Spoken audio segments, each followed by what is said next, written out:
Vamos a hablar en esta sesión inicialmente de evolución de las especificaciones analíticas de desempeño en calidad analítica y después Jimena nos va a presentar algunas sorpresas que tenemos en términos de control de calidad analítico, en materiales de control de calidad analítico para el área de pruebas especiales no tan tradicionales en el laboratorio clínico. Bueno, entonces vamos a hablar de evolución de las especificaciones analíticas de desempeño y vamos a hacer un recorrido histórico desde TOMS hasta la FML, que es la European Federation Medical Laboratory, y el estado del arte por percentiles. Tengo aquí unas imágenes que dejé muy a propósito.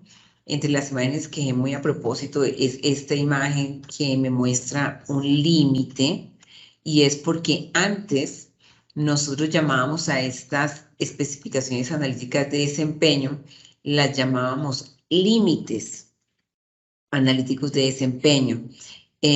Realmente han tenido varios sinónimos a lo largo del tiempo. Antes hablábamos de objetivos de calidad y bueno, tenemos varios sinónimos para el mismo concepto, requisitos metrológicos, límites analíticos de desempeño, en algún momento se llamaron objetivos de calidad. Entonces hay que identificar muy bien qué son sinónimos. Acá tengo esta imagen del stop porque más o menos representa lo mismo que este límite, es decir, que esa especificación de desempeño es calidad analítica. Acá representa lo mismo como que el stop representa calidad analítica y que pues calidad analítica yo básicamente la puedo caracterizar a través de la precisión y el sesgo o la estimación del sesgo. Y acá una imagen que me llamaba la atención de algún artículo que vamos a hablar ahora y es de Holy Grail. Yo no sé si alguien vio la película de Tom Hanks que habla y muestra un poco este recorrido por buscar el Holy Grail, como buscar y buscarlo y buscarlo, y por eso algunos autores han llamado que las especificaciones analíticas de desempeño se parecen como al Holy Grail.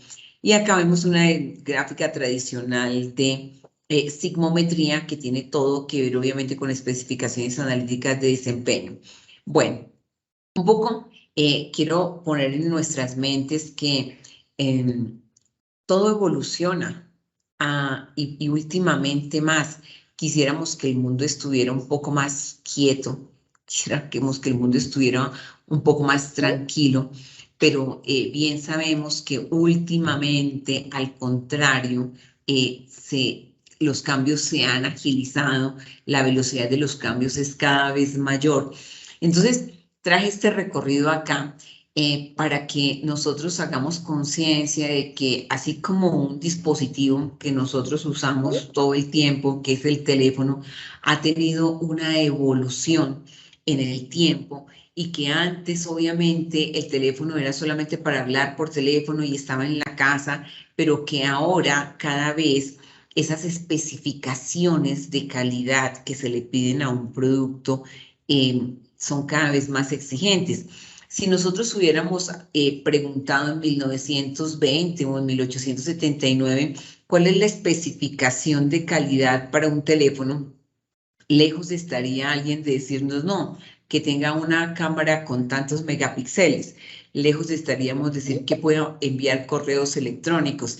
Entonces, la especificación de calidad que nosotros teníamos para un teléfono en 1934 es muy distinta a la especificación de calidad que yo tengo para un teléfono en el 2022. Con ese pensamiento, quiero compartirles que las especificaciones de calidad analítica también en el laboratorio clínico han ido cambiando y que no tendría sentido que la especificación de calidad en el 2022 fuese la misma especificación de calidad que en 1934 o que en el 2000. Entonces, con ese pensamiento, quiero que nos vayamos a mirar cómo ha sido la evolución de estas especificaciones analíticas de desempeño, que en inglés se llaman Analytical Performance Specifications, y por eso le llamamos, pues en la literatura se le llama APS, de las siglas en inglés, que son las siglas en inglés de Analytical Performance Specifications. Ok, entonces, ¿por qué nosotros hablamos de las especificaciones analíticas de desempeño o de las Analytical Performance Specifications? Y es porque obviamente basado en esa especificación analítica que yo selecciono en mi laboratorio, pues voy a tener un criterio para validar mi corrida analítica. Si yo digo que mi especificación analítica de desempeño para el colesterol es del 10%, eso quiere decir que yo no voy a aceptar que el colesterol que yo proceso en mi laboratorio tenga un error de medición superior al 10% y que no voy a liberar pacientes, muestras de pacientes, si mi colesterol en mi laboratorio ha superado el 10% de error de medición. Por supuesto, esa APS tiene todo que ver con la métrica sigma, porque miren, les recuerdo cuál es la fórmula de la métrica sigma. La métrica sigma es igual a esa APS, a esa Analytical Performance Specification, menos el valor absoluto del sesgo dividido en el coeficiente de variación. Entonces, obviamente, si yo escojo una especificación analítica de desempeño gigante, con el mismo sesgo y con el mismo coeficiente de variación, mi métrica sigma va a lucir muy grande. Pero si yo escojo una APS pequeña, pues con el mismo sesgo y con el mismo coeficiente de variación, mi métrica sigma va a lucir más pequeña. Es muy importante que nosotros tengamos en cuenta de dónde debo seleccionar estas APS. A veces en los laboratorios, para obtener una una métrica sigma grande, entonces escogemos una especificación analítica de desempeño muy grande. He visto en algunos laboratorios que escogen 40%. Es decir, 40%. Con 40%, pues yo también soy 10 sigma, ¿sí? Entonces, ¿de dónde salen estas APS? Es lo que vamos a mirar en esta presentación. Teniendo conciencia de que si yo escojo una APS muy grande o de pronto desactualizada o una que estuvo muy bien para 1970 o 1980 o para el 2000, de repente esa APS para el 2000, hace 22 años, estaba bien, pero de pronto no tanto para este momento. Ok, esto que nosotros vemos acá es una gráfica que usamos mucho en un tiempo y eran unas gráficas de sigmometría analítica en donde yo graficaba en estas gráficas Siget los puntos que me unían la inexactitud con la imprecisión, y esta gráfica estaba dividida por regiones. Si yo tenía puntos aquí en esta zona roja, eso significaba que mi métrica sigma iba a estar por debajo de 1,65. Si yo tenía un punto por cualquiera de esta línea que me une este vértice con este, ¿cierto? Eso significaría que mi prueba tendría una métrica sigma de 2. A su vez que si yo tengo un punto por cualquiera de esta línea, eso significa que la prueba tiene una métrica sigma de 3. Si yo tengo aquí en este punto un punto de desempeño con esta imprecisión y esta inexactitud, quiere decir que si yo me bajo acá, ¿cierto? Esto tendrá una métrica sigma de aproximadamente 4.2 más o menos, como 3.8 más o menos, porque se trata de que yo extrapole, cruce imaginariamente ese punto y busque la extrapolación en el eje X. Entonces, estas gráficas son muy interesantes. Hoy tenemos otro tipo de gráficas. Estas han sido muy buenas en su momento para mirar de un solo golpe de vista cuál es la métrica sigma que se deriva de esas APS que hemos seleccionado en el laboratorio clínico. Ok, este es otro tipo de gráfica que tenemos en donde estamos viendo aquí en el eje Y la métrica sigma y aquí podemos ver en esta zona roja puntos que si yo encuentro un punto acá, eso significa que la métrica sigma estaría por debajo de 2 y que si lo tengo aquí, todos estos punticos que tengo aquí en la zona verde me están denotando que la métrica sigma está por arriba de 5. En toda esta región amarilla me están indicando que la métrica sigma está más o menos entre 3 y 4. Y acá lo que yo tengo es de un golpe de vista, yo puedo ver que de 114 mensurandos que estoy graficando aquí, pues tengo 76 que están por arriba de la métrica sigma 5, que tengo 0 que están con métricas sigmas por debajo de 2, que tengo 4 que están con métricas sigmas entre 2.33 y 3, y que tengo 34 que están con métricas sigmas entre 3 y 5. En general, si yo veo esta gráfica, yo digo, qué buen desempeño que tiene este laboratorio. 76 pruebas de 114 tienen métricas sigmas por arriba de 5. 0 pruebas tienen métricas sigmas por debajo de 2.33, es decir, en ningún caso están superando su APS o su error total, que son sinónimos. APS, como Analytical Performance Specifications, es sinónimo de error total máximo permisible. Entonces, esto en general es un buen desempeño. Y estas gráficas lo que buscan es mostrarme de un golpe de vista cuál es el desempeño del laboratorio. Sin embargo, tenemos que tener en cuenta que si yo escojo un APS muy grande, desactualizado, obsoleto, para validar las corridas analíticas, podría tener la circunstancia de estar falseando mis datos o la interpretación del desempeño. Es decir, tengo unas métricas más muy grandes, pero de repente son muy grandes, muy altas, parecieran muy buenas, porque es que tengo unos APS de 30, 40, 50. Entonces, es muy importante seleccionar estos APS adecuadamente. Y aquí viene este recorrido histórico. Toms, en 1963, nos empezó a hablar ya del concepto de especificaciones analíticas de desempeño. Vamos a ver un poco ahorita como el recorrido histórico, cómo fue lo que él publicó y cuál era la interpretación que él hacía. En 1974, en una ciudad que se llama Aspen, en el estado de Colorado, en Estados Unidos, hubo un consenso y salió una publicación que dijeron, miren, estas son las especificaciones analíticas de desempeño. Pero si estamos hablando de 1974, seguramente la mayoría de los asistentes no habían nacido. Estamos hablando de 1974, hace casi 50 años, y entonces no podemos pensar que, igual que el teléfono, las especificaciones analíticas de desempeño no han cambiado, porque obviamente los sistemas de medición, los analizadores en el laboratorio clínico han cambiado mucho. Entonces, obviamente, en la medida en que han cambiado, han evolucionado, estas especificaciones analíticas de desempeño seguramente no deberían ser iguales hoy en el 2022 que las de hace casi 50 años, en el 1974. Después, en este recorrido histórico, tenemos en 1988 la publicación de un documento de CLIA. CLIA es un instituto estadounidense que genera estándares para toda el área de la salud, ¿sí? Incluido el laboratorio clínico. Y dentro de esas especificaciones regulatorias para los laboratorios clínicos están los errores totales máximos permisibles, que pues los estadounidenses lo llaman Total Error Allowable, que es un sinónimo de Analytical Performance Specification.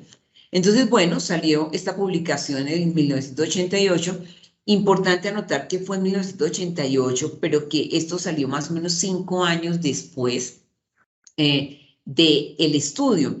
Es decir, que lo que salió en 1988 venía con un estudio del estado del arte de 5 años atrás. Después tenemos el consenso de Estocolmo en Suecia, un consenso similar al de Aspen, Colorado, en donde se reunieron algunos expertos y dijeron, miren, cierto, esto es lo que nosotros encontramos acá. Las especificaciones analíticas de desempeño deberían programarse así. Viene después en Alemania, RELIVAC también es una, RELIVAC significa Consejo Médico Federal Alemán, y es un instituto un poco similar a CLIA, que también da regulaciones para el laboratorio clínico, y en 1999 en Alemania se generan también un listado de errores totales máximos permisibles o Total Error Allowable o Analytical Performance Specification. ReLIVAC, pues después viene y se actualiza, ¿cierto? Se ha actualizado varias veces. Y después viene en Milán en el 2014, en Milán, Italia, la ciudad de la moda. Se hace nuevamente un consenso similar al de Estocolmo y similar al de Aspen, Colorado, en donde vuelven a hacer una revisión y hacen una variación a lo que se tenía de Estocolmo. En el 2022, en ese momento, tenemos que la Federación Europea de Química Clínica y Medicina de Laboratorio, en su página web, está actualizando continuamente estas especificaciones analíticas de desempeño. Y tenemos que en este momento lo más actual sería el estado del arte por percentiles y las especificaciones publicadas en la página de la Federación Europea de Medicina de Laboratorio. Ok, este recorrido histórico entonces empieza aquí más o menos desde 1963 hasta ahora el 2022. Ok, miremos un poco lo que fue la propuesta de Tonks, de David Tonks en 1963. En 1963, David Tonks hace una publicación y dice esto que estamos viendo acá, dice: los límites permitibles de error en porcentaje son iguales a más o menos la cuarta parte del rango normal de un analito dividido en la media del rango normal multiplicado por 100. Entonces, él hace una propuesta. Aquí tenemos, entonces lo hace para un listado de analitos. Y vamos a ver cómo hace este cálculo. Entonces, miremos, por ejemplo, sodio. El sodio dice es más o menos 1.8%. ¿Qué significa eso? Que las mediciones de sodio no deberían tener un error de medición superior a 1.8%. Acá, en el caso, por ejemplo, de glucosa, lo que él publicó es más o menos 10%, urea nitrogenada más o menos 10%, colesterol más o menos 10%, proteínas totales más o menos 7%. Pero veamos el caso específico del sodio, igual así se calculan todos, para entender cuál era la propuesta de Tonks para estas especificaciones analíticas de desempeño. Él dijo, entonces, en el numerador que voy a colocar una cuarta parte del rango normal. Miremos, el rango normal para sodio es de 135 a 145 miliequivalentes por litro. Luego ese rango, ese rango de normalidad va de aquí a acá, hay 10 unidades, 10 miliequivalentes por litro. Entonces, en el numerador él me decía la cuarta parte. Entonces, la cuarta parte de 10 es 2.5 miliequivalentes por litro. Y ahora me decía, y eso lo vamos a dividir en la media del rango normal. Entonces, ¿cuál es la media del rango normal? Pues 135 más 145 dividido en 2, eso me da 140. Y ahora cojo este numerador 2.5 acá, aquí en el denominador algo pasó, pero lo que coloco acá es 140 miliequivalentes por litro. Al dividir 2.5 en 140 me da 1.78, lo aproximo a 1.8, que es el valor que estaba publicando David Tonks en 1963. Habrá que ver, ¿cierto?, cuál es la especificación analítica de desempeño para sodio que estamos manejando en este momento y cuáles para estos analitos que mencionaba Tonks en esta publicación. Tiene sentido que yo diga, pues no podría ser el mismo de hace casi 60 años, ¿cierto? Porque seguramente los analizadores que cuantifican y los reactivos que me permiten cuantificar sodio o glucosa o cloro, pues tienen ahora mayor reproducibilidad y menos sesgos. Ok, acá tenemos en este recorrido histórico, ya en 1970, Ernest Kotloff y Eugene Harris hacen otra publicación, también en la Clinical Chemistry, ¿sí? En donde ellos ya empiezan aquí a introducir el concepto de variabilidad biológica y no es que en el valor de referencia no esté inmerso, porque igual en el valor de referencia está inmersa la variabilidad biológica de un analito, pero ellos acá, Kotlov y Harris, lo colocan muy específicamente acá y dicen que acá, en términos de desviación estándar, dice la desviación estándar analítica debe ser inferior al 50% de la desviación estándar biológica.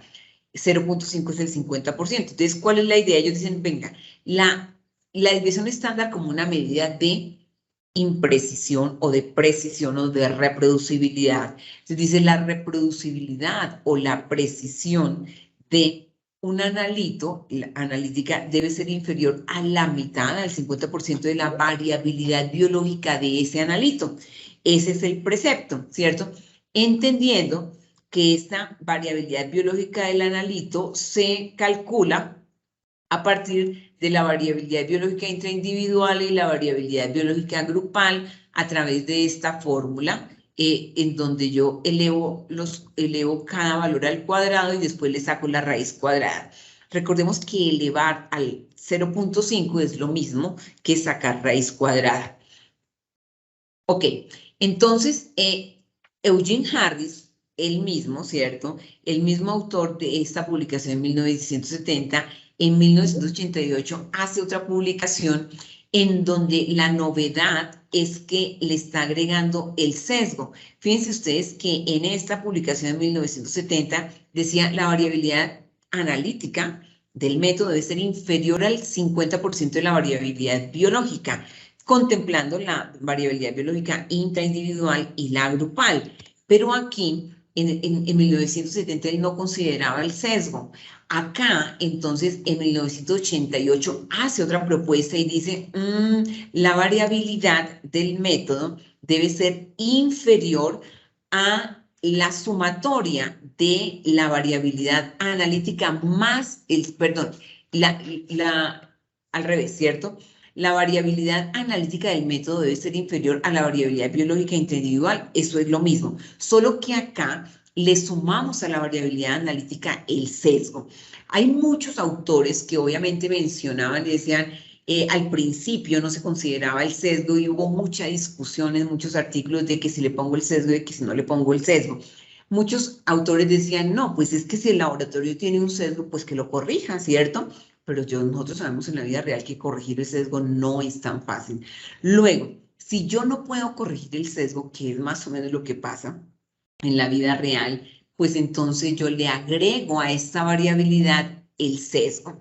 Y entonces esta variabilidad analítica, pues estamos viendo que la fórmula que nos proponía Eugene Harris en 1988 era la variabilidad analítica elevada al cuadrado como desviación estándar como una medida de imprecisión, más el sesgo elevado al cuadrado, y a esta sumatoria la elevo a 0.5 o le calculo la raíz cuadrada. Es decir, primero elevo todo al cuadrado y después le saco la raíz cuadrada. Entonces uno dirá, ¿y para qué elevo 2 al cuadrado si después le saco la raíz cuadrada 4 me vuelve y me queda 2? Básicamente esto se hace porque el sesgo puede ser negativo. Se busca que el sesgo se eleve al cuadrado porque menos por menos es más, y entonces así ya elimino el valor negativo del sesgo, que a veces yo he visto que en los laboratorios un poco no, pues cuando no se calcula o el valor absoluto del sesgo o no se eleva al cuadrado y después se saca su raíz, pues a veces cuando el sesgo es negativo se lo restan y entonces se confunde el cálculo.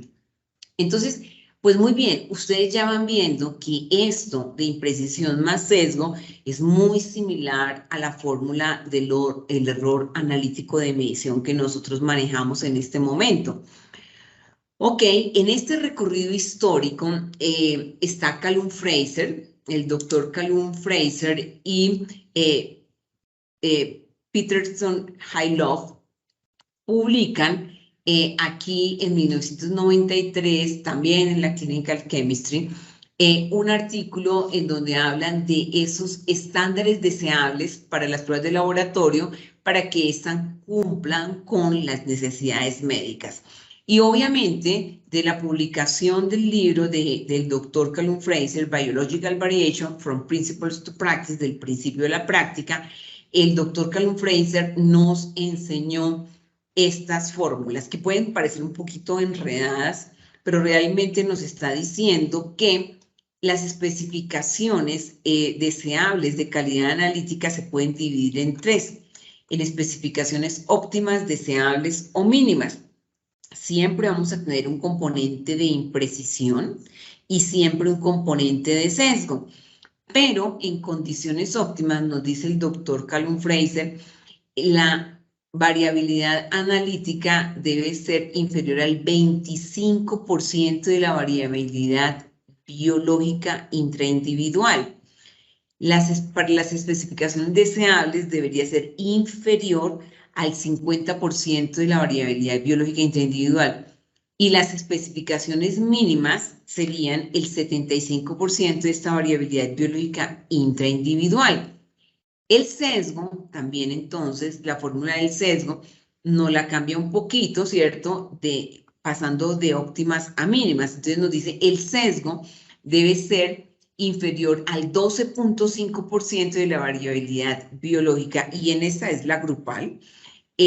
Para especificaciones deseables debe ser inferior al 25%, y para especificaciones mínimas debe ser inferior al 37.5% de la variabilidad biológica del analito o el mesurando. Entonces, acá pues ya hay una fórmula que es vigente todavía, es absolutamente vigente. De hecho, es la misma fórmula que se utiliza en la página de la Federación Europea de Medicina de Laboratorio. Lo que ha ido cambiando es este valor de variabilidad biológica.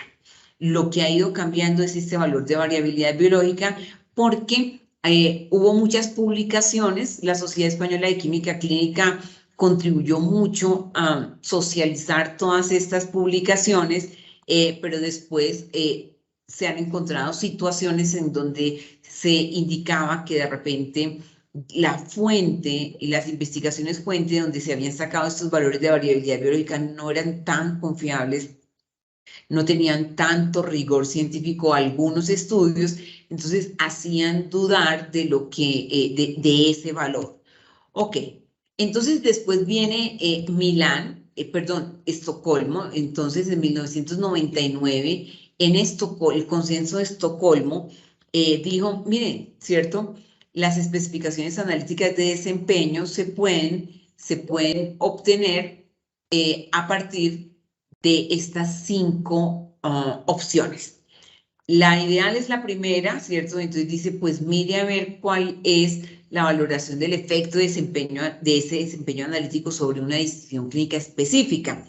La segunda estaba muy relacionada con variabilidad biológica porque decía cuál es el efecto de ese desempeño analítico sobre una decisión clínica en general, y esto está correlacionado mucho con variabilidad biológica. 3 recomendaciones profesionales que se ha logrado para algunos analitos, que los consensos profesionales indiquen cuál, por ejemplo, en hemoglobina 1C, la Asociación Americana de Diabetes nos ha dicho 5% y ha ido cambiando este valor. Entonces, pero no tenemos esa situación para todos los análisis en el laboratorio clínico. Cuarta opción decía, por lo que digan los organizadores de regulaciones o por recomendaciones de organizadores de programas de ECAS, External Quality Assurance Services, o por los datos del estado del arte. Entonces nos daban estas 5 opciones en 1999. Eso cambió, como vamos a ver ahora, después del consenso de Milán en el 2014. En Milán, ¿cierto? Ahí les estoy colocando el Duomo de Milán. En el 2014 se reunieron otra vez un grupo de expertos y dijeron, venga, ¿cierto? 15 años después de Estocolmo, ¿cómo ha cambiado esto?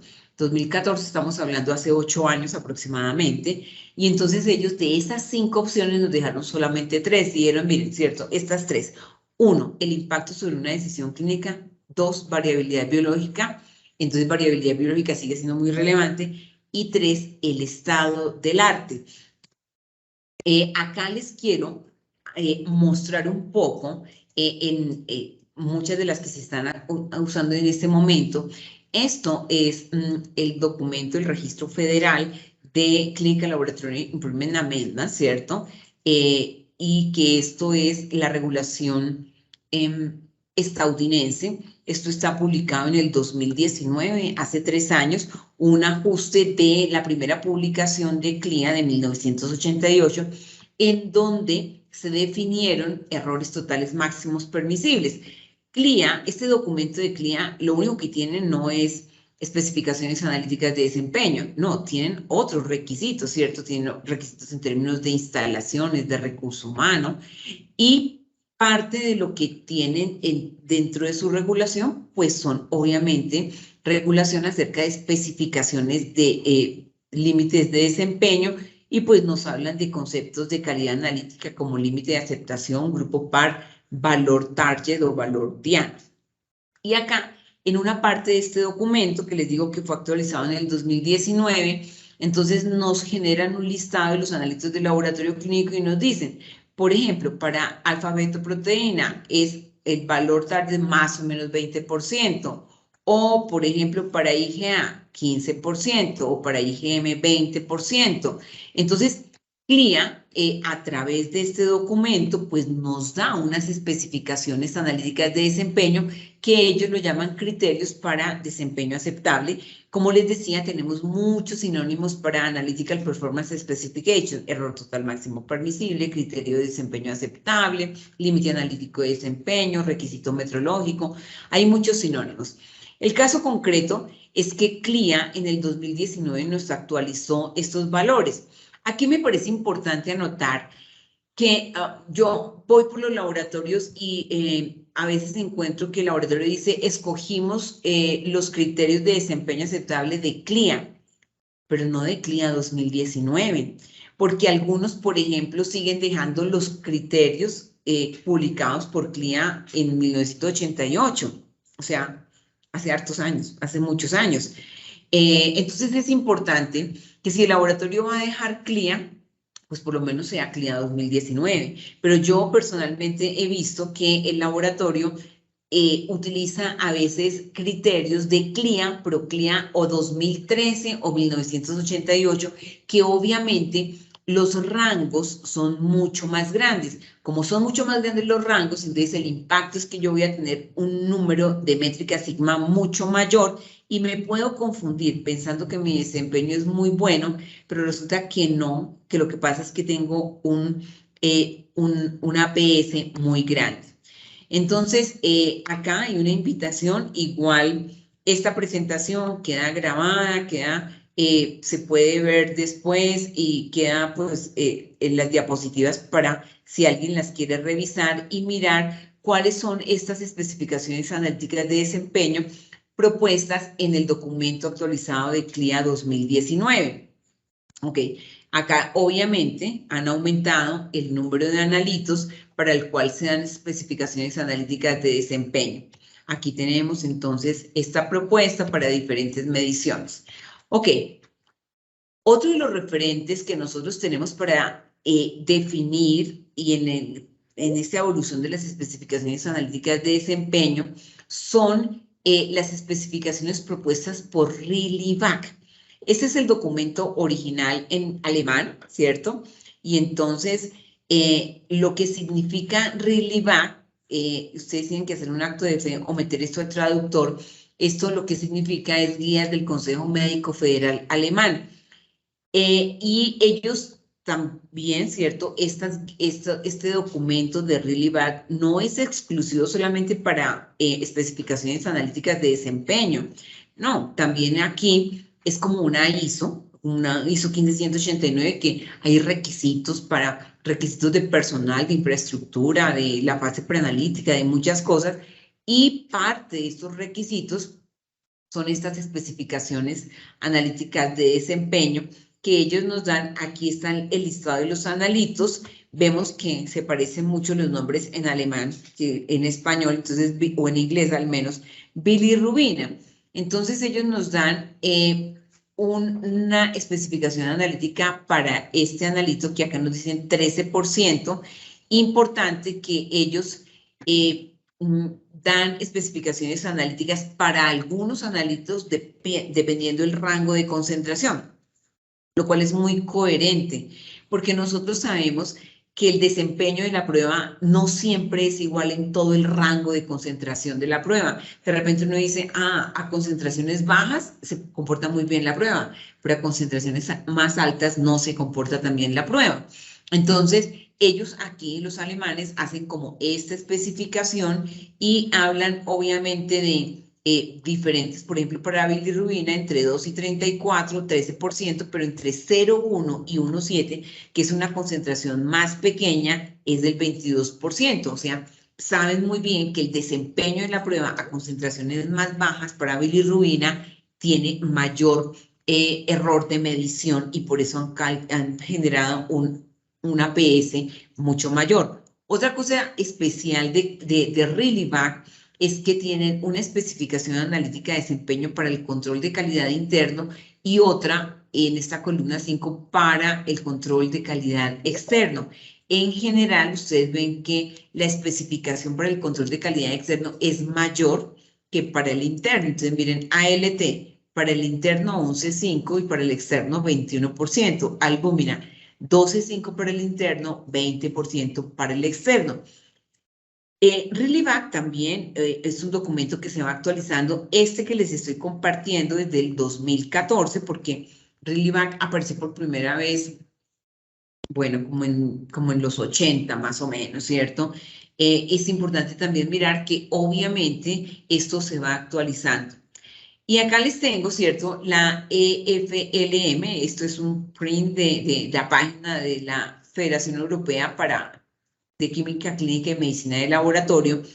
Ellos tienen acá una parte en su página web que habla de la base de datos de variabilidad biológica. De hecho, son ellos quienes están actualizando, la Sociedad Española de Química Clínica, quien actualizaba eso en su página web hace mucho tiempo, que dijo que esto ya lo está haciendo la FLM y ya hace varios años que la Sociedad Española de Química Clínica, que ellos no iban a seguir actualizando eso y nos remiten a la página de la EFLM. Entonces, lo que nosotros podemos ver cuando le damos clic aquí en este Biological Variation Database es algo así.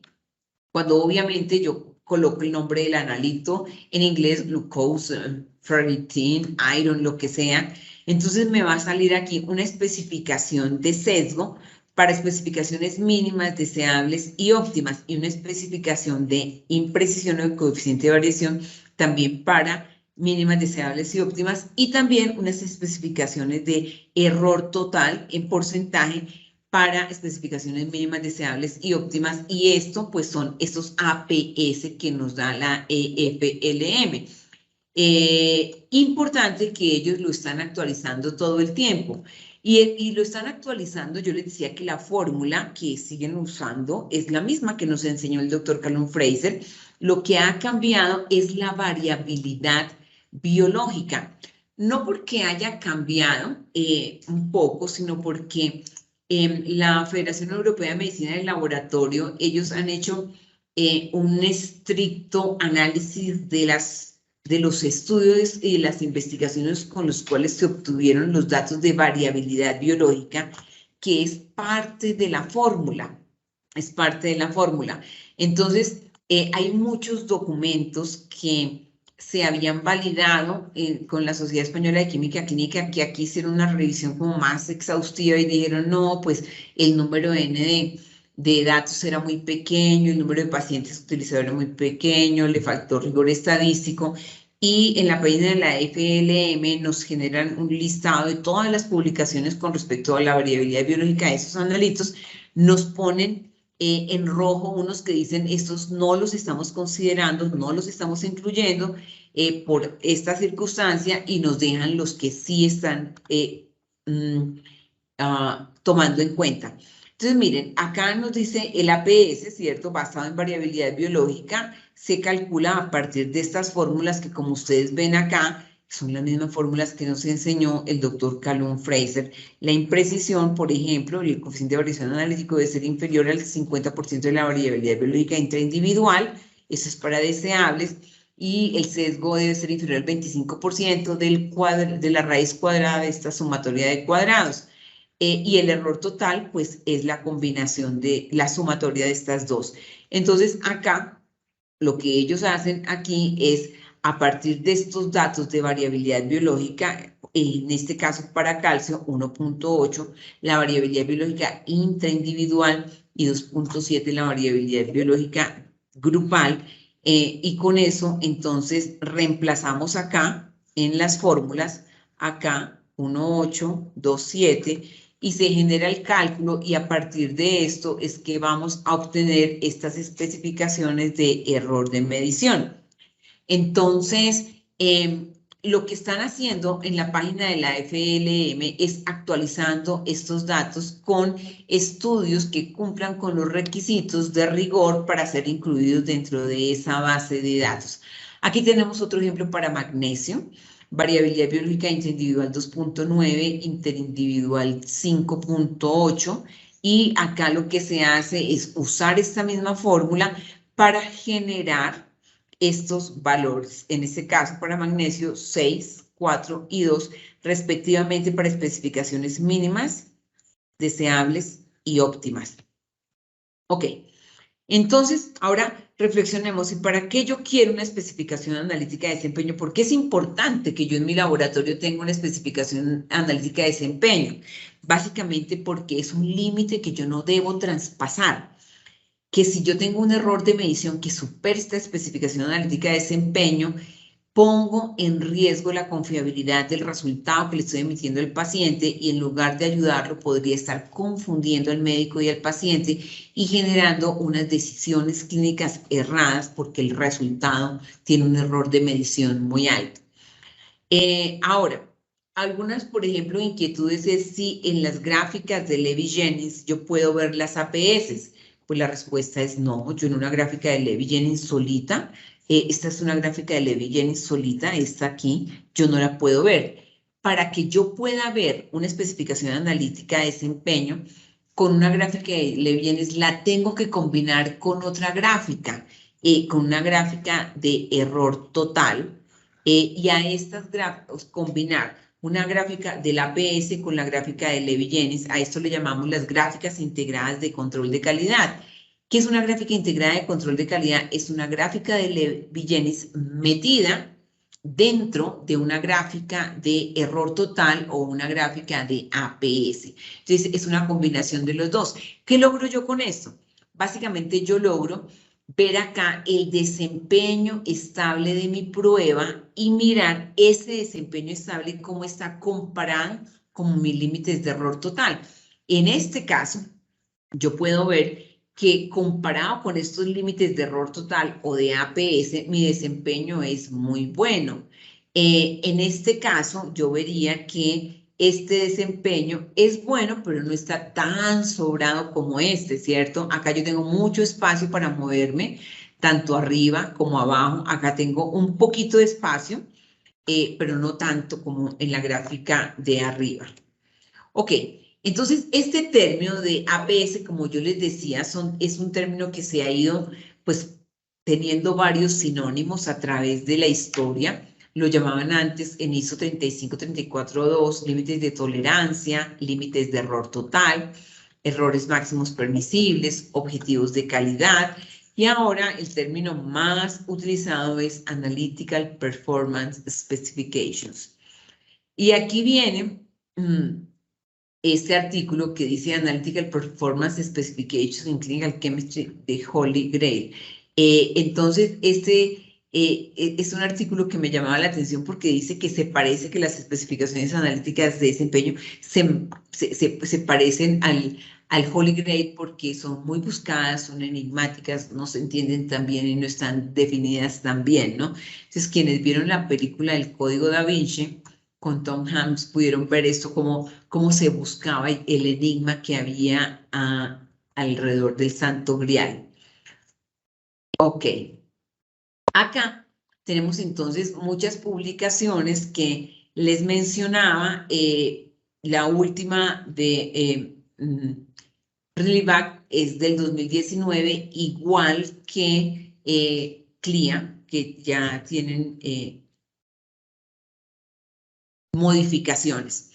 Acá en esta diapositiva les traigo un poco artículos que se hacen acerca de desempeño con, por ejemplo, especificaciones analíticas de desempeño basados en CLIA o en ReLIVAC. Y basado en esto, entonces, calculamos la métrica sigma. Es muy importante, insisto, en que yo defina con CLIA de qué año, ¿no? Con CLIA de qué año. Por ejemplo, albúmina ya actualmente no es 10%. Entonces, estos, por ejemplo, de este artículo están seguramente de CLIA del 88, pero a veces, como les decía, yo veo que los laboratorios siguen usando unas especificaciones analíticas de desempeño muy antiguas. ¿Qué impacto tiene esto en una gráfica integrada de control de calidad? Miren, les estoy mostrando acá, estos son los datos de ferritina, esto es de la vida real. Estos datos, estos punticos que tenemos aquí en la gráfica de arriba son exactamente iguales que los de la gráfica de abajo, exactamente iguales.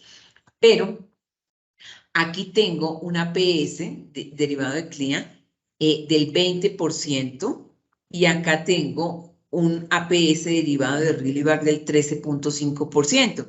Entonces, fíjense que aunque aquí luzca muy bien y luzca como que tengo mucho espacio, es obviamente porque aquí mi parámetro de comparación es 20% de error de medición. Acá no luce tan sobrado porque estamos disminuyendo esa APS a 13.5%. Entonces, es muy importante de dónde lo selecciono. Si yo quiero ser muy laxo, pues escojo CLIA, claramente que es de lo más laxo que tenemos en APS en este momento. Pero también tengo que ser consciente que al menos escoja CLIA del 2019, no del 1988. Ok, aquí los mismos datos de ferritina, si yo los miro a la luz de un APS de 8.4%, que es de lo último que estaba publicado en la Sociedad Española de Química Clínica, miren que ya no se ve tan sobrado en desempeño. Y si lo hago como me indica la FLM es de 6.9%, pues realmente el desempeño es muy justo. Entonces, claro, si yo voy a dejar CLIA con 20%, esto es lo que yo veo en esta gráfica, pero si yo dejo lo último que tenemos y que es lo publicado por la Federación Europea de Medición y Laboratorio, pues veo que el desempeño en mi prueba está apenas justo y que no estoy tan sobrado. Y obviamente eso me lleva a tomar decisiones. Si yo me quedo con este parámetro, es decir, es como si yo tengo unos pantalones muy largos, muy grandes, o un vestido muy grande, me quiero sentir holgadito, pues me pongo este talla 20, ¿cierto? Pero realmente sé que soy igual de gordito y que si me pongo el talla 12, apenas quede justo. Ok. Hablando del estado del arte, hay unos reportes que provienen de reportes de comparación interlaboratorio. Esto es un ejemplo de Unity, un programa de comparación interlaboratorios, en donde me muestran mensualmente cuál es el estado del arte para el desempeño de los analíticos que yo estoy procesando en mi laboratorio clínico. Esto es parte de este reporte de perfil estadístico de Unity. Y acá nosotros podemos ver que todos los meses me dicen, miren, ¿cierto? El error sistemático para el percentil 20, el 50 o el 90 es este específicamente y la desviación estándar es esta, tanto para mi grupo PAR, que son los que usan exactamente el mismo sistema de medición que yo uso, como por el método o para todos los laboratorios. Entonces, el percentil es una medida de ubicación que me dice en dónde está ubicado un dato con respecto a un 100%. Entonces, si yo soy el percentil 95 en este caso, para error sistemático quiere decir que tengo el error sistemático más grande de todo el grupo de comparación. Si tengo el coeficiente de variación del percentil 95, en este caso 7.25, quiere decir que tengo el coeficiente de variación más grande con respecto a todo mi grupo de comparación. El percentil como les decía, es una medida de ubicación. Me dicen, venga, su desempeño está ubicado acá, en el percentil 90 o en el 50 o en el 20. Esto a mí me puede dar una idea de dónde saco yo una APS. Pues lo podemos sacar del estado del arte por percentiles, que fue un concepto que nos enseñó el doctor Xavier Fuentes Arderiu.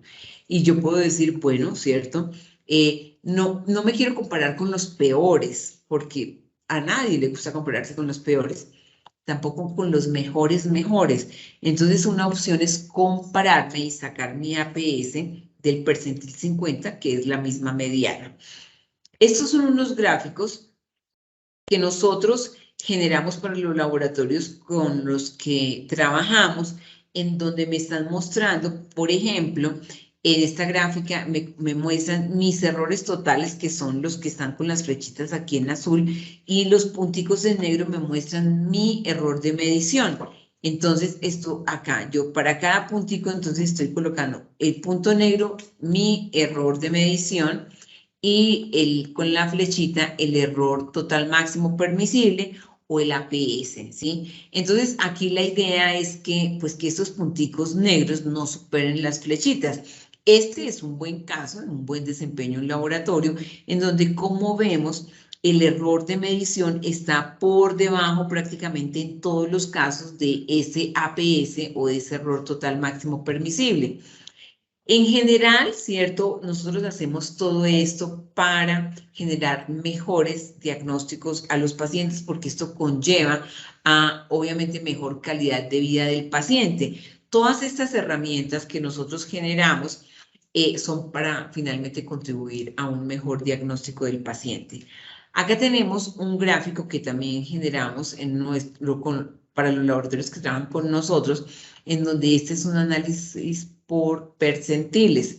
Entonces yo les decía que en este caso, para desempeño analítico, tener un percentil alto, pues no es bueno, porque lo que significa eso es que tienen los errores de medición más grandes.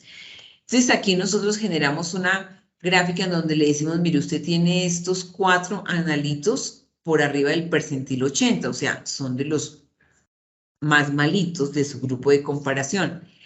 Tiene tantos, estos están entre el percentil 60, 50 y 80, y estos amarillitos son todos los analitos que están entre el percentil 20 y 50, y por debajo del percentil 20 tiene todos estos, y acá obviamente se lo estamos compartiendo también con números para que el laboratorio de un golpe de vista vea cómo está su desempeño comparado con los desempeños de su grupo par por el estado del arte, ¿no?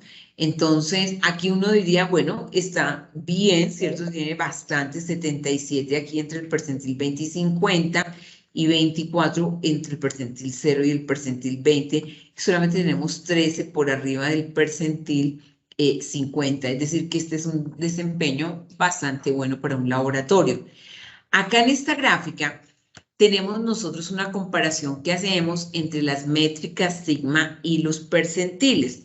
La idea es que si yo tengo estos analitos que tengan un percentil alto, y lo que significa eso es que son los peores desempeños del grupo con el que me estoy comparando, pues que esos también tuviesen una métrica sigma bajita. Pero a veces tenemos una situación en donde yo tengo unos analitos como como estos 4 que tengo acá, estos coincidencialmente, que tienen una métrica sigma muy alta. Entonces yo digo, acá, ¿cómo es posible que si están dentro de los peores desempeños del grupo tengan una métrica sigma de 5, 6 o más de 6? Eso sucede porque los APS que han seleccionado son muy laxos, muy grandes. Cuando el laboratorio selecciona unos APS muy grandes, pues un poco se engaña, ¿no? Porque dice, tengo una métrica sigma muy grande. Aquí en el eje X estamos graficando métrica sigma. Todos estos corresponden a métricas sigmas por arriba de 5, pero todos estos también, y todos estos también. Entonces, esta línea que estoy trazando acá, todo lo que está aquí tiene métrica sigma de 5, mayor a 5. Si está acá, en esta zona verde, ese es el ideal. Tengo una métrica sigma por arriba de 5 y además estoy por debajo del percentil 30, es decir, estoy entre los mejores desempeños de mi grupo par. Si estoy acá, tengo métricas sigmas por arriba de 5, pero no estoy tan bien, o sea, tengo percentiles entre 30 y 70, o sea, estoy más o menos en la mitad. Pero la que es una situación no deseable es esta, que tengo métrica sigma por arriba de 5, de 6 incluso, pero son los desempeños más malos de mi grupo de comparación.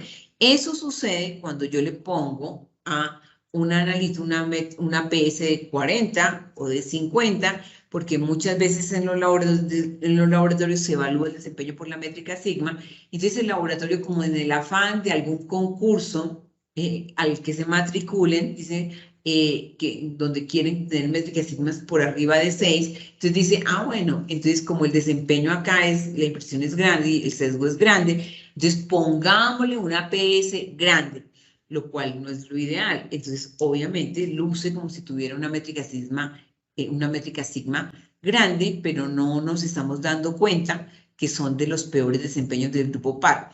Por lo cual, nuestra recomendación es que el laboratorio siempre se compare con su APS, ¿cierto? Está muy bien, con el APS que ha seleccionado por el laboratorio, pero adicional que se compare con el grupo par, es decir, su ubicación por percentiles para determinar, bueno, ¿y este desempeño de 7 sigma es bueno o malo? Pues resulta que usted es 7 sigma con ese APS, pero si usted cambiara su APS, realmente quedaría en 1 sigma, ¿sí? Y está generando un sigma muy alto, es porque su especificación analítica de desempeño es muy laxa.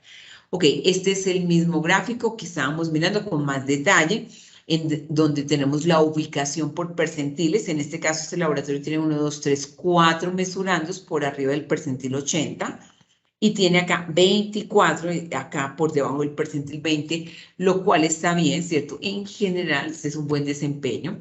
Esta es la misma gráfica.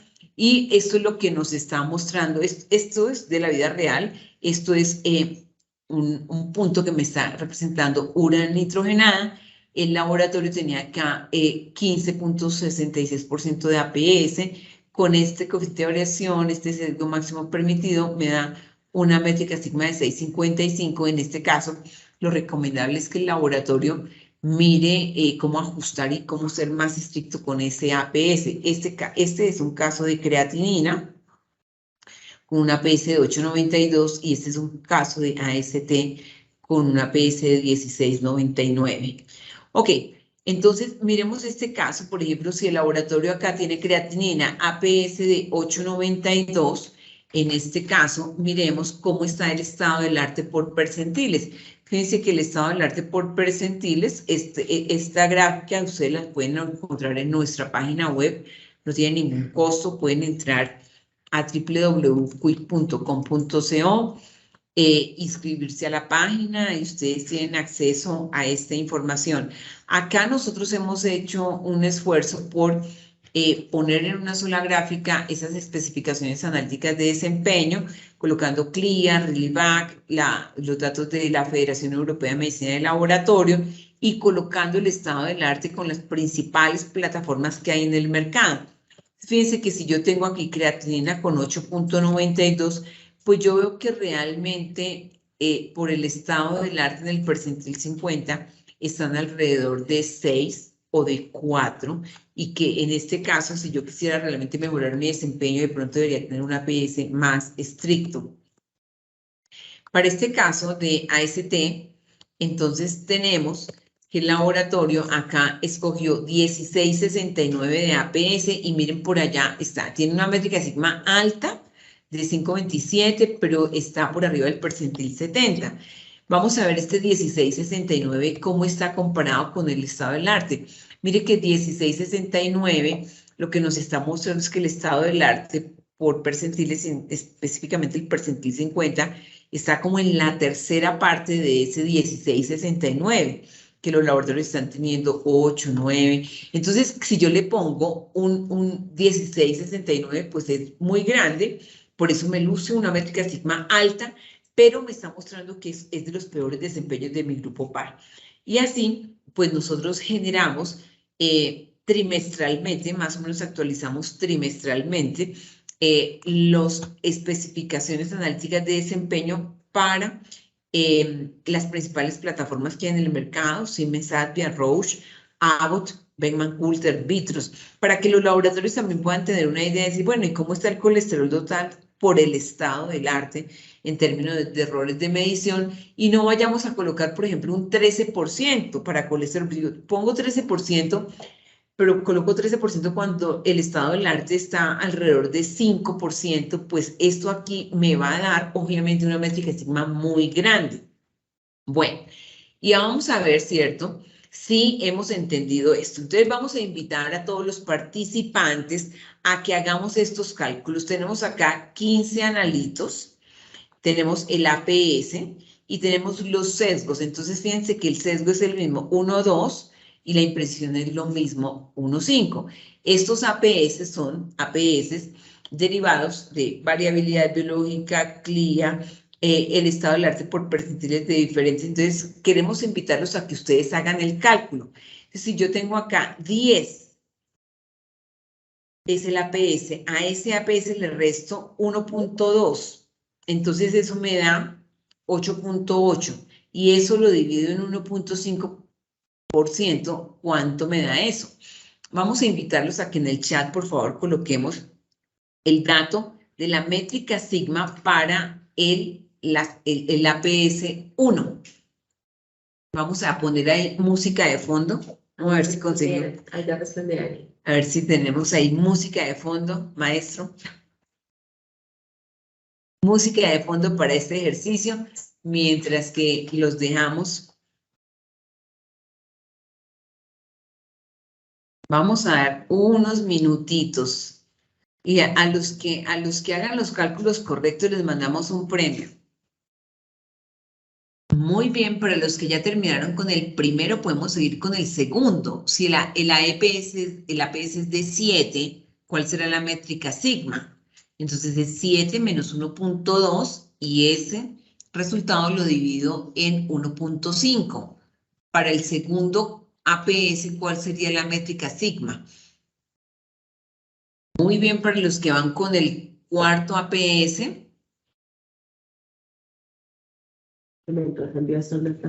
Muy bien. Muy bien, muy juiciosos, muy atentos. Entonces miren que acá tenemos estos resultados de la métrica sigma. Es muy importante que nosotros visualicemos que el sesgo es el mismo, el coeficiente de variación es el mismo, pero miren la variación en la métrica sigma dependiendo si yo escojo un pantalón grande con 10% de APS, o si yo escojo un pantalón justo con una APS de 2,84. Miren cómo va a variar mi desempeño. Si yo escojo un APS muy laxo, con el mismo desempeño puedo lucir como que tengo una métrica sigma muy alta de 5,87, pero si escojo un APS más estricto podría lucir que tengo una métrica sigma muy bajita. ¿Cuál es el adecuado, cierto? Bueno, seleccionar las especificaciones analíticas de desempeño es una tarea que requiere análisis y que requiere que por lo menos haya un consenso entre 2 o 3 profesionales del laboratorio, analizando varias cosas, analizando el estado del arte, por supuesto, decir, oh, bueno, este es el estado del arte. Si esto es lo que estamos obteniendo con las plataformas que hay actualmente en el mercado, pues yo tampoco le voy a poner a esto una APS de 1% porque sé que no se puede lograr. Entonces, pero tampoco ponerle uno tan laxo que si estos son los APS para el percentil 50, que entonces yo diga, si mi prueba tiene un error de medición alrededor de 2,84, entonces le pongo 10, yo sé que sin hacer ningún esfuerzo de mantener el desempeño adecuado, pues yo ya voy a tener una métrica sigma alta. Y bueno, esto por lo menos es CLIA, pero yo, por ejemplo, quiero hacer un llamado a que he visto que algunos laboratorios buscan y rebuscan APS grandísimos y lo justifican por allá, por algún lado, y ustedes cogen unos APS de 40. Obvio, si yo tengo aquí una APS de 40 o de 30, pues esta métrica sigma con el mismo desempeño va a lucir de 10 o 15. Y yo puedo engañarme y engañar a los que no saben decir, miren, es que mi laboratorio tiene unas métricas sigmas altísimas, pero no me estoy dando cuenta que estoy colocando unos APS de 30, 40, que son 10 veces lo que está generando el estado del arte actual. Ok, entonces acá tenemos algunas gráficas que queremos mostrarles para este análisis de datos. Estas son gráficas de la vida real. Esto es unas gráficas de creatinina en el nivel 1 y el nivel 2. Aquí, como ustedes pueden ver, no es una gráfica integrada de control de calidad, es una gráfica de Levy-Jennings con la media, más o menos, 1, 2 y 3 desviaciones estándar, más o menos una aquí las líneas verdes, 2 las azules y 3 aquí las negras, más o menos 1, 2 y 3 desviaciones estándar. Entonces vemos pues ¿qué puedo ver yo aquí? Yo digo, pues sí, ese es el desempeño estable, pero yo no sé si yo por medio de una gráfica de Levy-Jennings no debería nunca validar un resultado, nunca. Para validar un resultado en el laboratorio clínico, yo necesito ver este desempeño estable a la luz de una especificación analítica de desempeño que el laboratorio ha seleccionado. Estas gráficas me muestran el desempeño estable, pero yo aquí no puedo ver si esto es bueno o es malo. Es estable, pero no porque sea estable es bueno, ¿cierto? Yo establemente siempre llego tarde, ¿sí? O sea, siempre llego tarde, no porque siempre lo haga así, sea un comportamiento estable, quiere decir que es bueno. Acá nosotros podemos observar cómo lucen estos datos, cuando yo le coloco los coloco dentro de una gráfica de integrada de control de calidad con unas especificaciones analíticas de desempeño. Entonces, acá yo puedo ver que, bueno, ese comportamiento estable es bueno, tengo un buen margen acá con este APS, con 10%. Si yo tengo el mismo desempeño con una APS de 11.5, pues luce más holgado. Pero si yo este mismo desempeño lo veo con una APS de 7.4, que es lo que aparece para especificaciones deseables, ya no lo veo tan holgado. Y si lo escojo especificaciones óptimas, ya no lo veo tan holgado. Entonces, la métrica sigma sí es una excelente herramienta, absolutamente sí. Si yo selecciono adecuadamente mis especificaciones analíticas de desempeño. Acá podemos ver el mismo analito a la luz, los mismos datos a la luz de diferentes especificaciones analíticas de desempeño. Bueno, pues hemos llegado al final de esta revisión de la evolución de los límites analíticos de desempeño. Esperamos que les haya sido de utilidad. Los invitamos a que si la quieren compartir, esto queda en nuestra página web. Como siempre, esto no tiene ningún costo. En nuestra página web tenemos, yo pienso que el ingeniero Jorge Montezuma nos puede mostrar ahora en nuestra página web cómo podemos acceder a todas estas sesiones de conceptualización que vamos dejando en nuestra página web. Los voy a dejar con la doctora Jimena, que nos va a hacer una presentación de opciones que tenemos en la línea de control de calidad de tercera opinión para otras pruebas. Ok, entonces, ¿cuál es la idea? Poder darles a conocer un producto nuevo que tenemos de Bio-Rad. Pues realmente después de la pandemia el mercado de diagnóstico involucra el mercado de diagnóstico pues involucra el aspecto molecular. ¿Qué quiere decir? Que les voy a presentar los esperados, porque pues realmente después de esta pandemia nos hemos dado cuenta que el diagnóstico molecular fue el boom. Los paneles de verificación y controles de calidad de tercera opinión para biología molecular de marca EDX Diagnostic o ESA Diagnostic. Entonces, pues Bio-Rad en agosto del 2019 lo que hizo fue adquirir esta compañía, EDX Diagnostic, como un proveedor líder de una amplia gama de controles de calidad de diagnóstico molecular.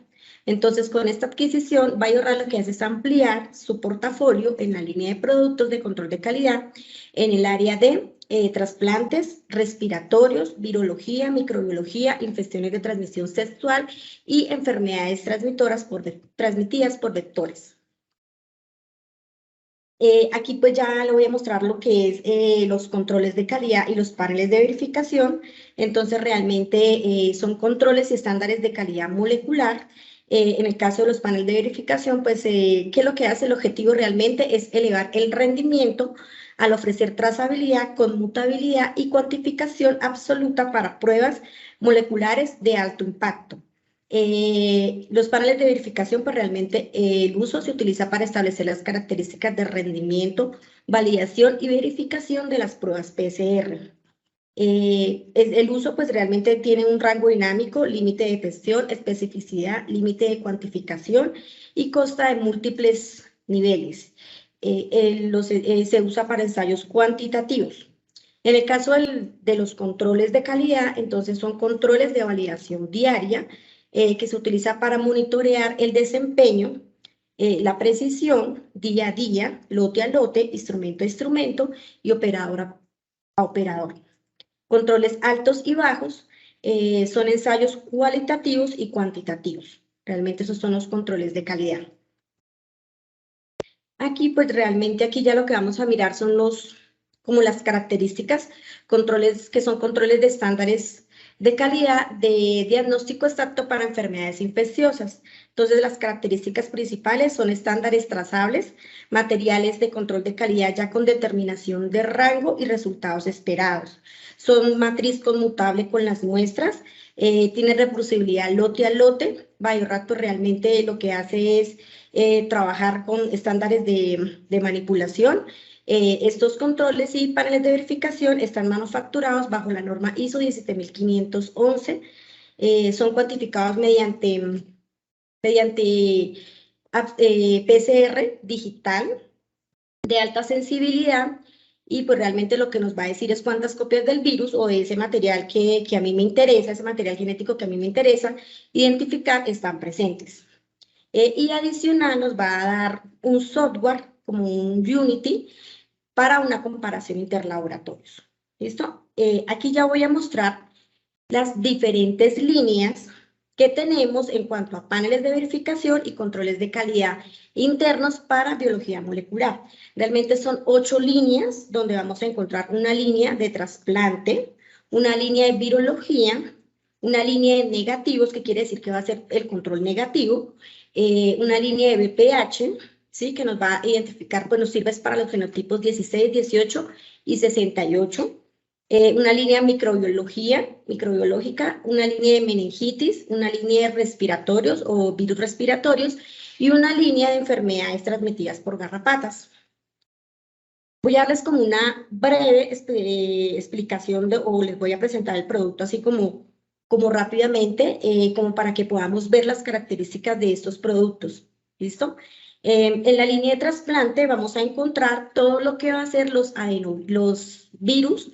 Entonces vamos a encontrar el adenovirus, vamos a encontrar el BKB, que es poliomielivirus, el parvovirus B19, citomegalovirus, el herpes virus, el virus herpes simple, el Epstein-Barr y el virus de la varicela zoster.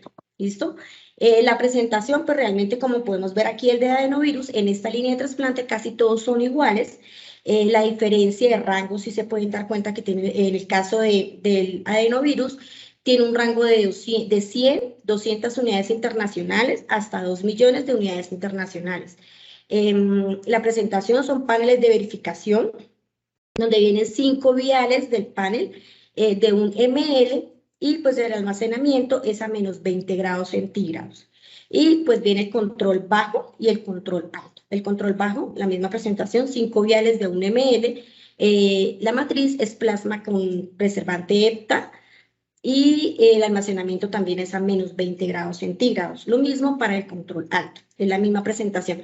Realmente para esta línea de trasplante, todos estos virus que les estoy mostrando, estos virus ya Estas presentaciones vienen así prácticamente como la de adenovirus.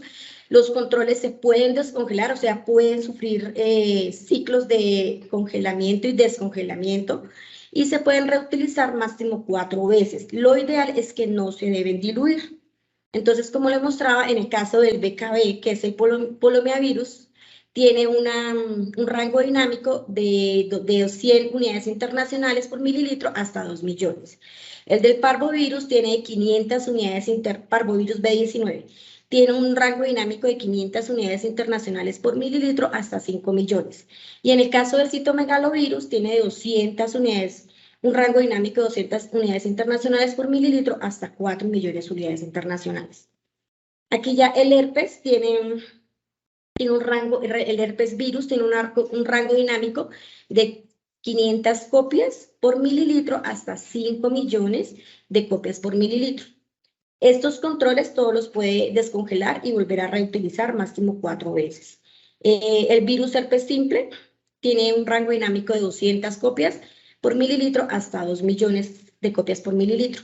En el caso del Epstein-Barr, tiene un rango dinámico de 500 unidades internacionales hasta 5 por mililitro, hasta 5 millones de unidades internacionales por mililitro. Y en el caso de la virus de la varicela zoster, tiene un rango dinámico de 500 copias por mililitro hasta 2 millones. Esta es la línea de trasplante, los virus que nos ofrece esta línea. Ya vamos a la línea de virología, donde vamos a encontrar las enfermedades infecciosas por transmisión sexual. Entonces tenemos el virus de la hepatitis B, como se pueden dar cuenta, también trae un panel de verificación y trae control alto y bajo. En el caso de que usted requiera el panel completo y que venga más, o sea, que venga, digamos, más cantidades, por lo menos 2 kits, entonces puede adquirir este que vemos aquí, que es el HBV200, ¿listo? Todos se deben almacenar a menos 20 grados centígrados. Y en el caso de la hepatitis B tenemos un rango de 100 unidades internacionales por mililitro hasta 100 millones de unidades internacionales por mililitro. Tenemos el virus de hepatitis C, que como se puede dar cuenta en la misma presentación del virus de hepatitis B, el rango dinámico es de 100 unidades internacionales por mililitro hasta 30 millones de unidades internacionales por mililitro. Aquí podemos dar cuenta que la diferencia del HBVP viene una presentación del 1 ml y el HBVP200 tiene una presentación de 1.4 ml. Lo mismo en el virus de hepatitis C. El VIH, entonces también encontramos la misma presentación con un rango dinámico de 100 copias por mililitro hasta 6 millones de copias por mililitro. Esto es paquete de rango de medición analítica. Él viene también aquí con diferentes paneles, ¿sí? Y también tiene un rango dinámico diferente. Y en el caso del virus del Zika, también lo tenemos, bueno, como se pueden dar cuenta, todos se deben almacenar a menos 20 grados centígrados, prácticamente pues congelados. En el caso del virus del Zika, tiene un rango dinámico de 100 copias por mililitro hasta 1 millón de copias por mililitro. Esto es en cuanto a línea de virología. Este es un control negativo donde se puede utilizar pues para para controlar la ausencia de estos virus que les nombré, en este caso el adenovirus, el poliomavirus, el Zika, el VIH, los virus que les nombré anteriormente, que aquí se pueden dar cuenta, esos son todos los analitos que podemos usar, que podemos controlar con este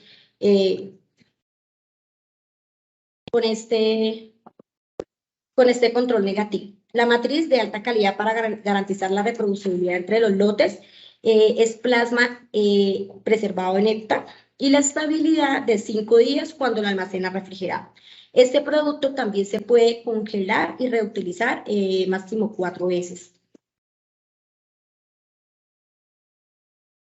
Aquí ya vamos a mirar la línea del VPH, que es el virus del papiloma humano. Encontramos genotipo 16, genotipo 18 y genotipo 68. Depende del genotipo que estemos aislando. La presentación son 10 por 5 ml. Los objetivos de esta fabricación están establecidos para PCR digital. Es una matriz de alta calidad para garantizar la reproducibilidad de lote a lote y está formulado con este preservante, que es el Preserce. Tiene una estabilidad de 10 días y se almacena a temperatura ambiente y no se debe diluir. En la otra línea, que es la línea microbiología, vamos a encontrar todos los que son los paneles de verificación para estos microorganismos. El CDF, que es para Clostridium difficile, que nos ayuda pues realmente para controlar la presencia de ADN de este microorganismo, permite a los laboratorios evaluar su ensayo molecular y evaluar la competencia del operador. Y está diseñado para el proceso de un ensayo molecular donde está incluida la extracción, la detección y la amplificación. En el caso del CTNG, bueno, aquí está la presentación, ¿no? El del CDF es 1 mililitro, 5 kits de 1 mililitro, perdón. Y en el CTNG vienen las presentaciones, un gotero de 6 ml o también hay el kit que trae 5 kits por 1 ml, todos se deben almacenar a menos 20 grados centígrados. Este CTNG nos sirve para hacer nos permite pues para hacerla así, para el ADN de la Chlamydia trachomatis y de Neisseria. Está formulado a partir de estos microorganismos cultivados y se puede utilizar también en todo lo que son pruebas moleculares, donde se puede realizar para incluir la extracción, detección y amplificación. En el caso del MRSA es el panel de verificación para Staphylococcus aureus, donde está el resistente a la meticilina y el sensible a la meticilina, o sea, trae para los dos. ¿Cuál es su presentación? 5 kits de paneles de verificación de 1 ml, que también se debe tener un almacenamiento a menos 20 grados centígrados. Y el TVMG es para tricomonas vaginales y micoplasma genitales. La presentación es 5 kits de paneles de verificación por 1 ml. También nos sirve para todo lo que es el proceso molecular de extracción, detección y amplificación. La línea meningitis, bueno, en la línea meningitis solo tenemos este control que se usa para monitorear la presencia de ARN en el enterovirus. Y la fórmula está formulada con una matriz sintética del líquido cefalorraquídeo. Está destinado pues, realmente para probar todo el proceso de un ensayo molecular, incluido la extracción, la detección y la amplificación. Y su presentación son 5 viales de 1 ml y recordemos que la matriz sintética de este control es líquido cefalorraquídeo. Ya pasamos a la línea de los virus respiratorios, donde tenemos el SARS-CoV-2, la influenza A, influenza B y el virus sincitial respiratorio. Están establecidos para PCR digital, es un control múltiples que está diseñado para probar todo el proceso de un ensayo molecular, la extracción, detección y amplificación. Y la matriz pues garantiza la reproducibilidad lote a lote, es una matriz sintética que incluye ADN de genoma humano y estos controles también permiten congelar y reutilizar máximo 5 veces, no se deben diluir. La presentación son el positivo 5 viales por 1 ml y el negativo 5 viales por 1 ml. Aquí ya pasamos a lo que es el SARS-CoV-2, que son las variantes genéticas, donde vamos a encontrar para la variante alfa, beta, epsilon, gamma, delta, kappa. También es cuantificación con PCR digital y también es una matriz sintética que incluye ADN de genoma humano. El SARS-CoV-2, donde vamos a encontrar también los genes principales del SARS-CoV-2, también es una matriz sintética que incluye el ADN genoma humano y este tiene una estabilidad de 24 horas cuando lo mantenemos refrigerado de 2 a 8 grados centígrados. Esta es la presentación, 5 por 0.3 ml. Esto ya es negativo y positivo, es un kit de control negativo y positivo para 23 analitos de control respiratorio, o sea, de virus respiratorio. Son también establecidos para PCR digital, la matriz es sintética y viene para estos analitos que es adenovirus, bordetela, el coronavirus, la influenza H1N1, todos estos analitos que estamos aquí son 23 virus respiratorios. Y el último, que es el transmitido por garrapatas, donde nos sirve para estas enfermedades que son transmitidas por anaplasma, las babesias, la bartonella, la borrelia y la Ehrlich. Ese es la línea que son enfermedades transmitidas por garrapatas. Entonces, pues, ¿qué nos ofrece? Pues llevar las pruebas de control de calidad en molecular a un siguiente nivel que ya podríamos utilizar el Unity, que este Unity, pues realmente Biorad lo diseña para monitorear el rendimiento de su programa de control de calidad en molecular, en biología molecular, y pues es una herramienta de evaluación e informes fáciles y prácticos que nos ayudan a realizar seguimiento al desempeño. Nos ayuda aquí a mejorar pues el rendimiento, el flujo de trabajo y la confianza. En cuestión de rendimiento, entonces, automatizar y simplificar procesos en el laboratorio clínico, el flujo de trabajo, que es un sistema que nos ayuda a evitar retrasos y tiempo de inactividad, y la confianza, que compara datos con su grupo par. Entonces, ese es uno de los grandes beneficios también que nos da, que es la utilización del software Unity para este tipo de pruebas. Es algo para innovar el mercado colombiano, pues realmente con esto de que estamos en boom de las pruebas de biología molecular, entonces podemos utilizar estos paneles de verificación y controles de calidad. Cualquier información que requieran, si requieren información adicional, con mucho gusto, en nuestro contact center podemos recibir sus llamadas y resolver cualquier inquietud. Tenemos unas preguntitas acá que podemos darle respuesta a algunas. Y bueno, y de todas formas las que nos van quedando las podemos responder después.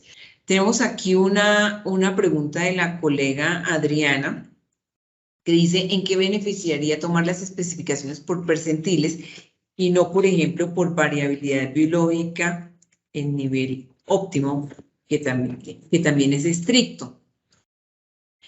Voy a ponerles aquí un ejemplo. Voy a salirme de esta pantalla un momento. Voy a salir de esta pantalla un momento y les voy a compartir algo que está disponible en nuestra página web, y son las especificaciones analíticas de desempeño que nosotros publicamos y actualizamos trimestralmente en nuestra página web. Entonces, miren, acá podemos ver ácido úrico. Entonces, yo puedo ver aquí ácido úrico. Yo puedo ver acá que, bueno, tenía ácido úrico. Creo que, bueno, urea, o bueno, puede ser cualquiera. Entonces, yo puedo ver acá, miren esta realidad. Esto es por especificaciones de variabilidad biológica según la FLM, 26.6%, 17.8 y 8.9. Por Lilibad 10.5 y por CLIA 9. Entonces, miren que si yo coloco 26% por mínimas, miren cómo es el estado del arte. El estado del arte por la mayoría de las plataformas, Siemens, Roche, Abbott, Beckman Coulter, Orthoclinical Diagnostic, pues nos muestra que más o menos, ¿cierto?, tenemos un estado del arte para el percentil 50 de alrededor de 5% de error de medición. Luego, si yo pongo 26.6, me van a dar unas métricas sigma altísimas sin ningún esfuerzo. Podría poner 8.9, ¿cierto?, que es especificaciones óptimas, pero también, y obviamente aquí lo puedo ver y puedo decir, bueno, por el estado del arte realmente es perfectamente viable. En algunos casos, aquí para ácido úrico también yo puedo ver que por el estado del arte cumple perfectamente con variabilidad biológica, especificaciones óptimas, pero a veces, miren en este caso, calcio, que responde un poco a la pregunta de nuestra colega. Miren que por especificaciones óptimas, calcio es 1.1%, pero no lo logramos con ninguna de las plataformas más tradicionales que hay en el mercado. Miren que para percentil 50 por Siemens está alrededor de 4, por Roche alrededor de 3, por Abbott alrededor de 3.7, por Beckman Coulter alrededor de 3.2 y por Orthoclinical Diagnostic alrededor de 2.8. Entonces, en este caso, miren, si yo voy a poner variabilidad biológica, especificaciones óptimas, siempre voy a tener una métrica sigma bajita, siempre, porque sencillamente sí, eso es variabilidad biológica, incluso variabilidad biológica con 2.3. Si yo le coloco eso, yo digo, no lo voy a lograr nunca porque esto es un ideal, pero las plataformas que hay en el mercado en este momento, este es el error de medición del estado del arte. Entonces, este es un ejemplo concreto para qué me pueden servir a mí estas gráficas de APS que, como les decía, las encuentran en forma gratuita en nuestra página web y que nosotros estamos actualizando cada 3 meses porque pues esto es cambiante los valores de variabilidad biológica porque la FLM los está actualizando continuamente y obviamente también es cambiante y dinámico las especificaciones analíticas de desempeño por el estado del arte por percentiles, como les decía, aquí colocamos el percentil 50. Entonces, este calcio es perfecto para mirar, digo, ponga óptima y pues no, pues eso sería lo ideal, pero las plataformas que tenemos en este momento en el mercado no nos alcanzan a dar ese desempeño para variabilidad biológica, especificaciones óptimas para calcio y tampoco para especificaciones deseables. Esa sería como la respuesta. Ok, tenemos por aquí otra pregunta y es, si nos dan valores en unidades y porcentaje, ¿cuál de los dos debemos tomar? Cualquiera de los dos es la respuesta para aquí, para nuestro colega Romel Freddy Díaz. Entonces, todo lo que me den en unidad yo lo puedo convertir a porcentaje. Entonces, por ejemplo, sobre todo CLIA a veces da, bueno, la mayoría siempre da porcentaje, pero CLIA sí a veces nos da unidades. Entonces, lo que yo hago es que convierto las unidades a porcentaje. Ahora, de pronto los alemanes a veces sí dan unidades, ¿no? Pero es más o menos que si a mí me dicen, más o menos si me dicen 5, voy a decir cualquier cosa aquí, si me dicen 3 miligramos por decilitro, entonces, pues yo, si quiero usar porcentajes, entonces yo digo, esto comparado con mi valor diana puede ser que sea, no sé, 10% o 5%. La forma de transformarlo, me estoy inventando aquí esto, ¿no? Equivalente a más o menos 10%. Entonces, la idea es cualquiera de los dos. Lo importante es que si yo hago mis cálculos de error analítico en unidades, lo compare con un error máximo permisible o una especificación analítica de desempeño en unidades también. Si yo calculo mi error de medición en porcentaje, entonces lo comparo con medición. Entonces, porcentaje con porcentaje, unidades con unidades. ¿Cómo podemos acceder a la grabación de este webinar? El ingeniero Jorge Montezuma nos va a mostrar ahorita cómo podemos acceder. Y aquí hay una pregunta que dice, buenas tardes, pero las especificaciones actuales de la FML también traen para incertidumbre. Entonces, bueno, el creo que era que había un corazoncito. Entonces, bueno, digamos que el concepto de incertidumbre de la medición es un concepto que también podríamos hacer la evolución de un webinar o una sesión que dijera cuál es la evolución del concepto de incertidumbre de la medición. El concepto de incertidumbre de la medición ha ido evolucionando mucho y por allá desde ISO-GAM, que es esta ISO de 1985, muy antigua, que se llama ISO-GAM porque es Guide for Uncertainty Measurement, o sea, guía para calcular la incertidumbre y la medición, GAM como coma de mascar en inglés. Cuando ese documento salió, pues realmente se usaba mucho para magnitudes físicas como conductividad eléctrica, temperatura, pero después fueron apareciendo documentos que hablaban de incertidumbre de la medición en magnitudes biológicas y contemplaban otras características diferentes a las características físicas de incertidumbre de la medición. Hasta que, diría, hay varios documentos en este momento que nos pueden servir para determinar esto. Pero miren, un documento que nosotros recomendamos mucho es la ISO 20914, que es una guía práctica para incertidumbre de la medición en los laboratorios clínicos. Y básicamente, con ISO 20914, ellos nos plantean 3 opciones. Nos plantean la opción de calcular la incertidumbre de la medición solamente como variabilidad. cuando conozco mis datos de variabilidad analítica, pero también me dicen algo que yo te mencionaba acá, ¿cierto? Dice, tiene sesgo y ese sesgo es médicamente significativo. Si ese sesgo es médicamente significativo o clínicamente significativo y usted no lo puede eliminar, súmele el sesgo a la incertidumbre de la medición. De tal forma que prácticamente, y hay varios documentos que a nosotros nos hablan de la similitud entre el concepto de incertidumbre de la medición y el concepto de error de medición. Hay varios documentos que nos hablan de esta similitud y esta correlación que hay entre estos conceptos. Entonces, prácticamente que nosotros podemos hablar que incertidumbre de la medición está muy relacionado con el error analítico de medición y que hoy en día sí se considera que la incertidumbre en la medición debe incluir el cálculo del sesgo, ¿sí? Es decir, que sería muy similar a como yo estoy calculando mi error analítico de medición. Sería, pues, muy similar. Aquí les dejo como una gráfica de algunos de los artículos que nos habla un poco, ¿cierto? Que nosotros tenemos...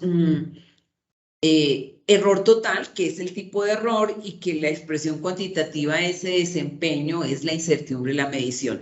Entonces, ante esta inquietud, las especificaciones actuales de la FLM también traen para incertidumbre.